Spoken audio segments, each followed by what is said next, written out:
So guys, in this video we will see how to reset Treat Life Smart Plug, factory reset pairing mode and reconnect the Wi-Fi.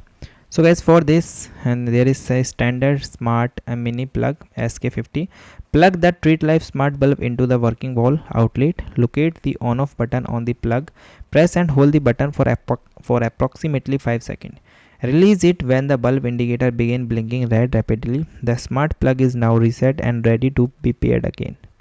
Then reconnect the plug. Reconnect your phone to 2.4 GHz Wi-Fi network. Open the Threat Life app plus icon and select the add devices. Then choose the plug mini plug.